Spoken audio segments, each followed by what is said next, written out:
to Redirecting. In this video, we're going to be talking about practical living. The economy has taken a turn for the worst, and even though number 45 is telling us that it's better than it's ever been, that it's really thriving right now, with all the sanctions, we know that's not true because many companies here in the U.S. are either going overseas or shutting down altogether, or either downsizing. And so we know that the economy is not what he's painting it out to be. You may have more people with jobs, but these are people with minimum wage jobs. So that hardly means that we have a thriving economy. And so because we don't have a thriving economy, and the economy is actually screaming to us to make change, downsize, and scale back, we need to pay attention. We need to listen to those words. And look at the handwriting on the wall. Look around us. There are some major changes that are going to take place, not just in this country, but in the world. And so with that, we have to figure out where we're going to be in all of this. Now, some of you are contemplating moving to other areas, moving to other countries, and things of that nature. Whatever your decision is, make sure that you have a deep understanding of what move you're going to make, because making big, large moves can spell disaster if they are not thought out in their entirety. And so what I wanted to talk about in this segment is practical living as it relates to downsizing and scaling back. I also want to talk about buying land. Many of you over the years have asked us about how to buy land. You've seen that we used to be in real estate years ago when we lived in Michigan. And so we have some understanding of buying real estate and what to look for. Okay, now of course so-called black people have to consider more than just what to look for, because you can have a really awesome deal but in the wrong neighborhood. So for us, there is more to it than just looking for a good deal. Some people don't understand that, but it is what it is, right?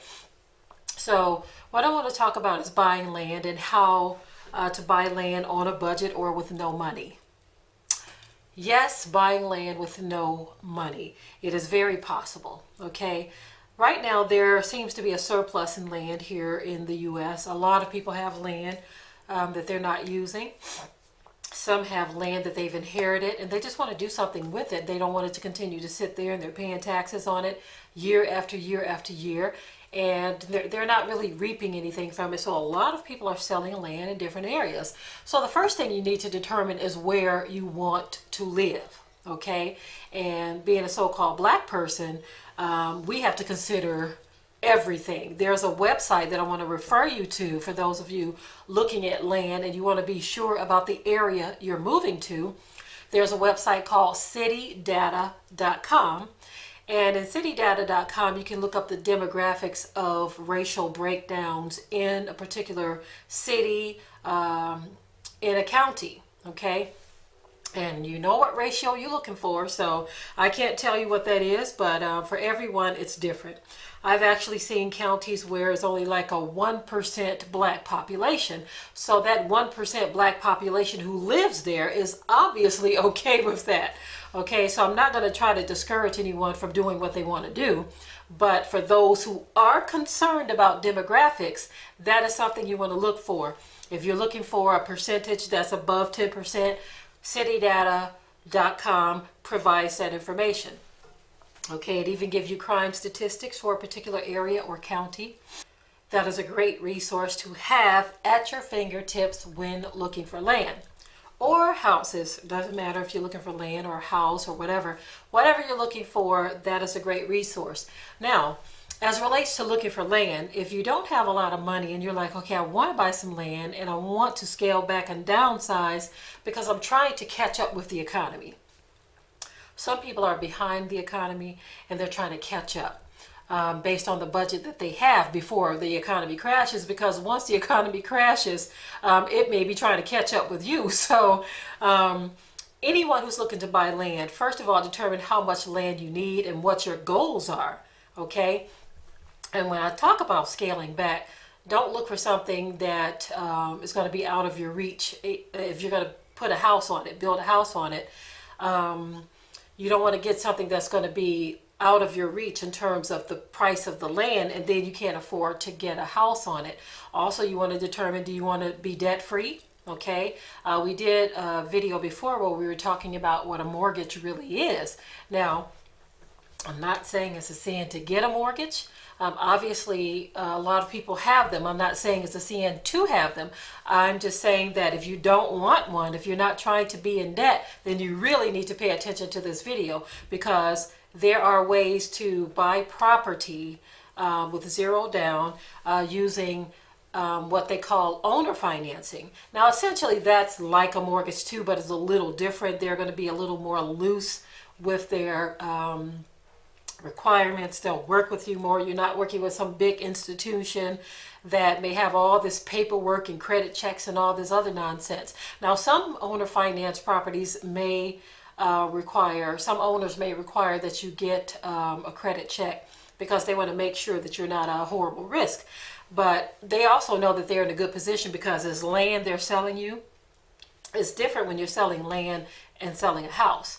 With land, if you give them a down payment and you pay into it, just say 4 or 5 months or 6 months, and you decide, well, I'm not paying on it anymore.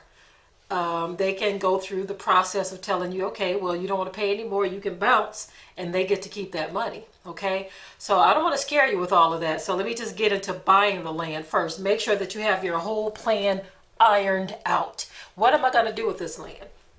And I would suggest to anyone who's trying to scale back and downsize, you may want to start with like an acre or two, maybe 5 acres of land. Don't get more than your money can manage, okay? If you're just trying to do something on a small scale, 2 acres should suffice.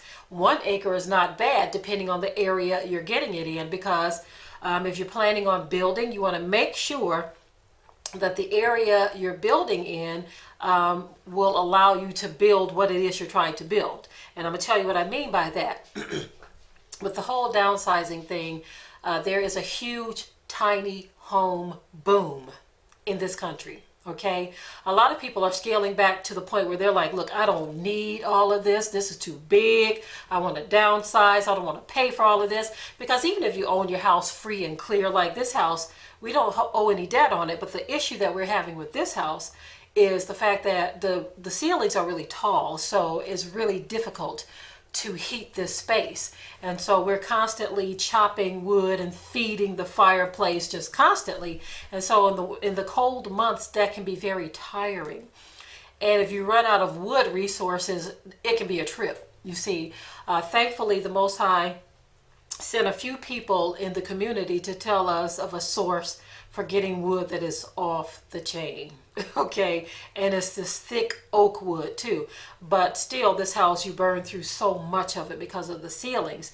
And so those are things you want to look out for when you're scaling back and downsizing. You want to look out for not just having a house that you can own free and clear, but you also want to look at what is it going to cost to run and maintain that house. Okay, and so back to the whole tiny home boom.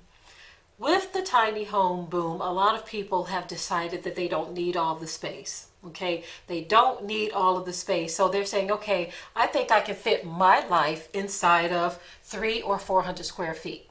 Now, that may accommodate a single woman, single man, or a young couple, older couple, it doesn't matter, or a couple with only 1 child. That may accommodate them, and in some cases 2 children. Depends on what you need. So a lot of people are choosing tiny homes as their method of downsizing and scaling back. And you want to make sure that wherever you buy the land, before you buy it, what are their requirements for building? Now, usually if you find something like that in a rural area, you're not going to have too many issues, but you still want to double check and make sure, because let me tell you the sweet and neat thing about tiny home living. We've been doing a lot of research on it ourselves, because that is something we are considering as well. Okay, of course, not all of us in one, but you know, that is something we are considering down the line. Now, think about this for a minute. If you find land that is little to no money down, you secure that property with the owner, you enter into this land contract. So now you are able to improve that land to your specifications, right? If the area where you're buying the land will allow for you to have a tiny home, then they have also something that is very neat. There are a lot of different companies that are popping up around the country that build the shells of a cabin, okay? And they will let you get those for a little money down. Excuse me, sometimes the equivalent of 2 payments down. Just say like a unit that may be 12 by 30 feet. Okay, if you get that for $9,000, they may only require $300 or $400 down, and then whatever per month. Okay, so if you get the land, right, with little to no money down, you get the cabin with little money down.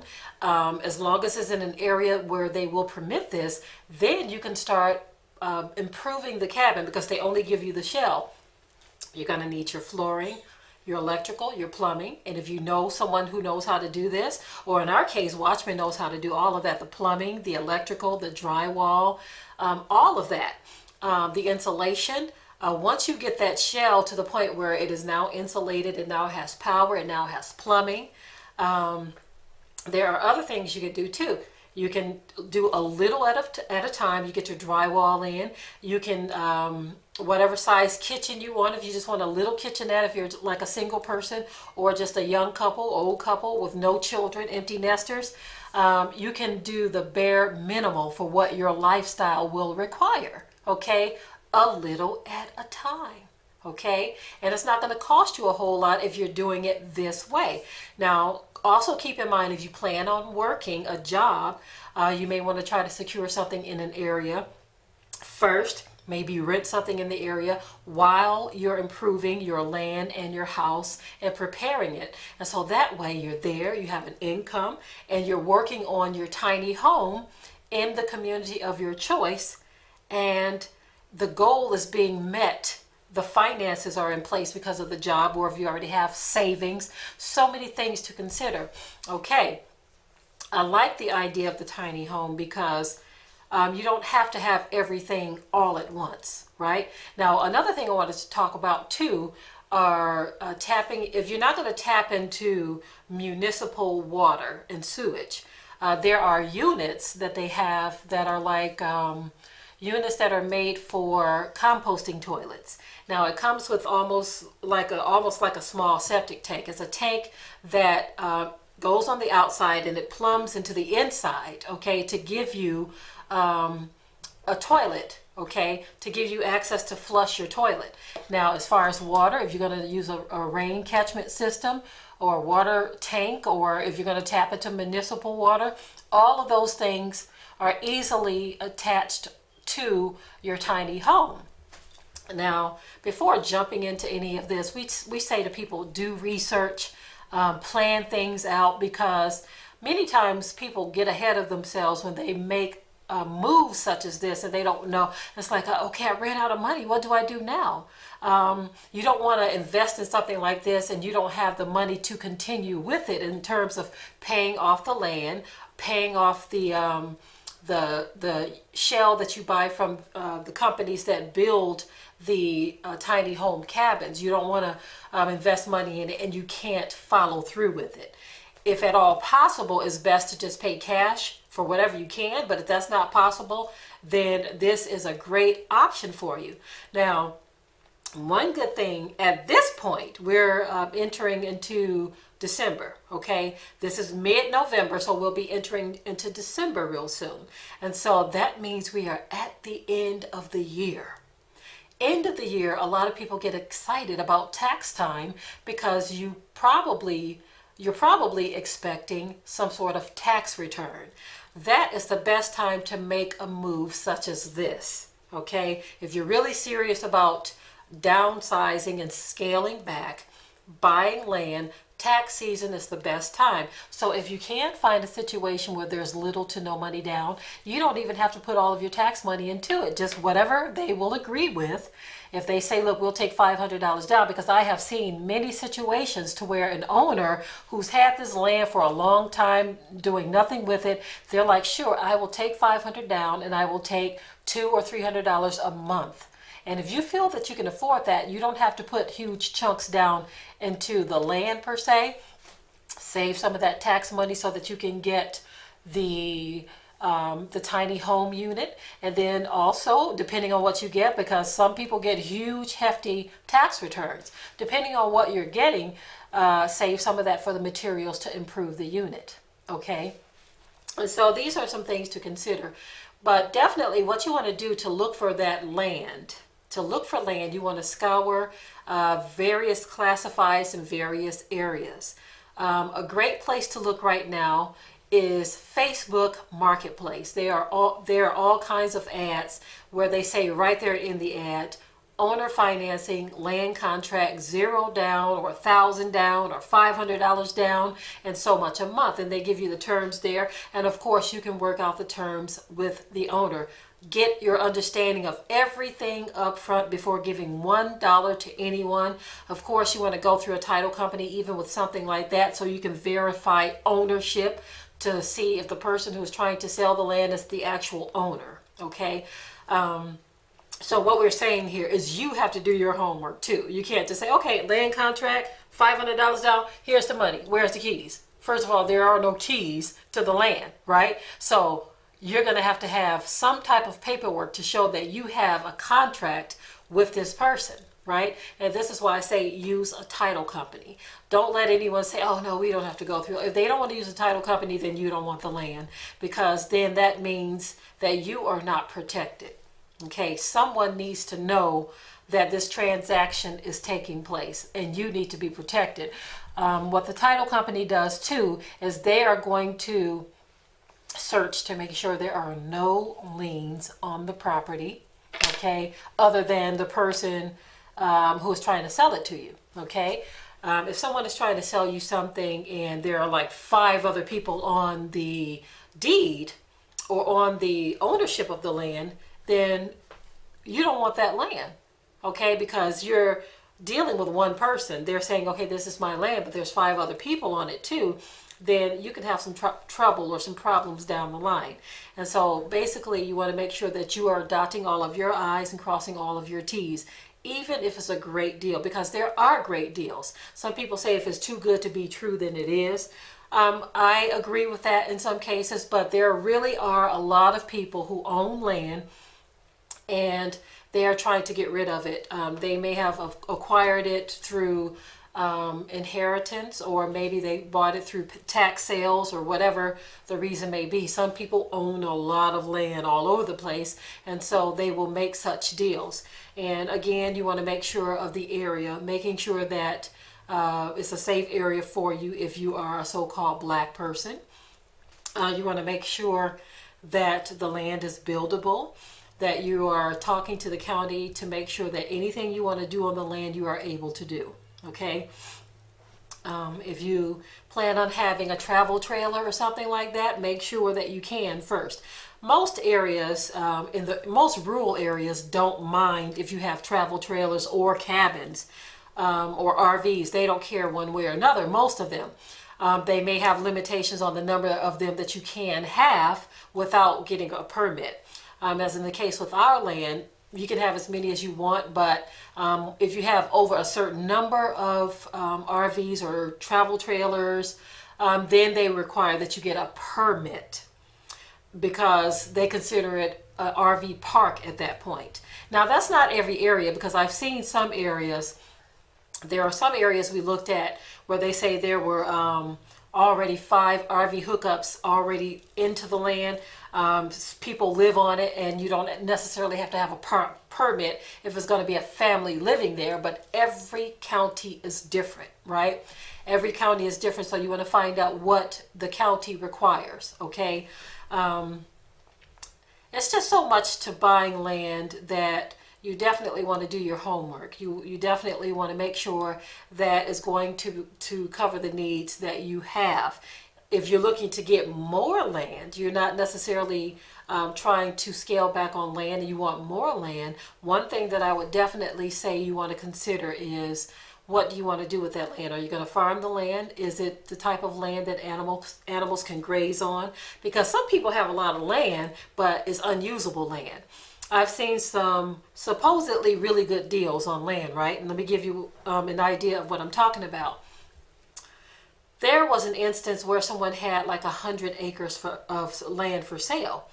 And so when you look at the land, it's only like maybe 6 usable acres. The reason being is going down into hills and valleys is wooded, and the valley areas are wooded too, streams and ditches all around, and there's only just a little bit of clearing with paths through the trees. And so you may only have 2 or 3 buildable spots and usable land, with the rest of it being just raw, unusable land. In some cases, swamp land as well. So just because 100 acres is for sale doesn't mean that's a good deal. So you definitely want to look at land to see what they are offering, can you use the land for, and is it buildable? And what are the requirements for doing what it is you're trying to do? But the no money down thing, another source you can look for is Craigslist. And of course, local classifieds as well. But a lot of people are selling land contract, owner financing. Those are the terms that you want to search. There are other websites such as landandfarm.com. Landsearch.com, just so many different, just you can even Google websites selling land or for sale by owner. You can look at a number of different resources to determine where you can buy land and search for that deal that you're looking for. There's even government land. Sometimes you can go to your local county to see if there's anything in their listings, or your state. You can look on your state website to see if they have any government auctions that are going to be taking place, any land that the government owns that they're going to be selling. I remember when we lived in Michigan, we would do that. We would see if the city or the state government had any type of property that they were selling as well. Okay. So I hope I've said enough to at least get the ball rolling for you. Of course, a lot of information is Googleable, where you can go to Google and you can search for a number of different things. When trying to do a tiny home, I would like to say this, that you want to try to use as many recycled materials as possible. Okay, there are places that give you either a really good discount on pallets, or you can get them free in some cases. And pallet wood is great for recycling and using for a number of different projects inside of your tiny home. Okay, I'm thinking that this is the way to go for a lot of people, especially if you're single, because the economy right now is, in my opinion, is just pretty wacky. Okay, pretty tacky, pretty unstable. And instead of being homeless, at least try to find an acre or 2 or 5, whatever you can afford, and consider doing the tiny home hookup, because things are getting rough, and the last thing you want to do is find yourself without a place to lay your head.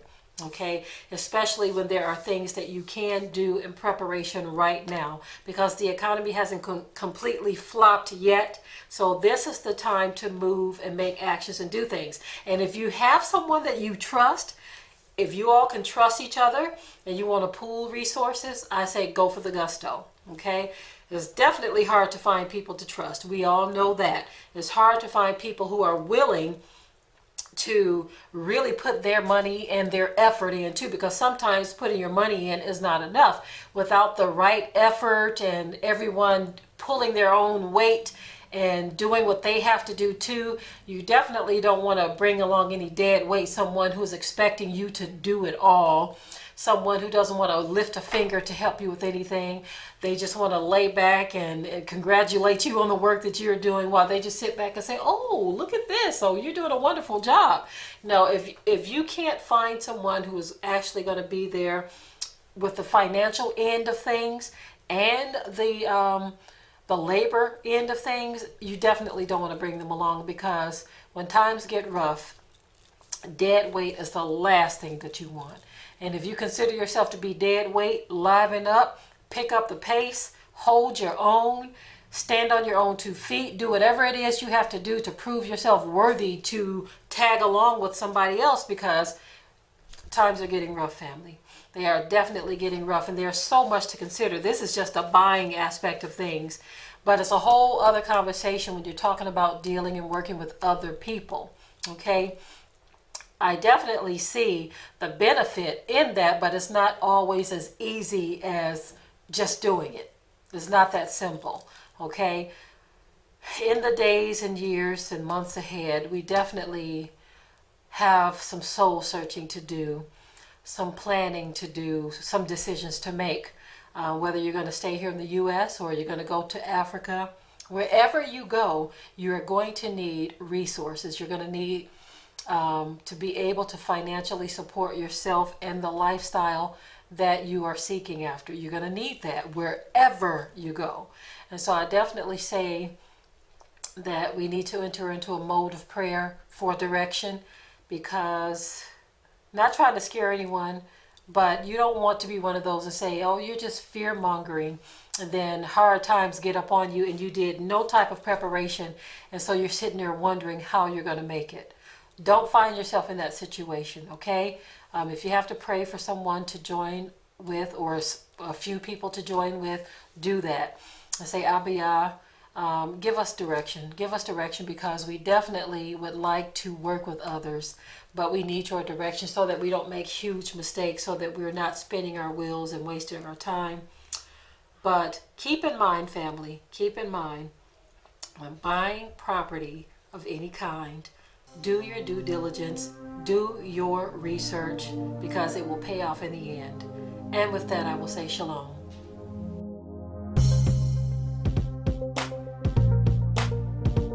Be sure to ring the bell to be notified of new uploads on this channel, and also comment, share, like, and subscribe.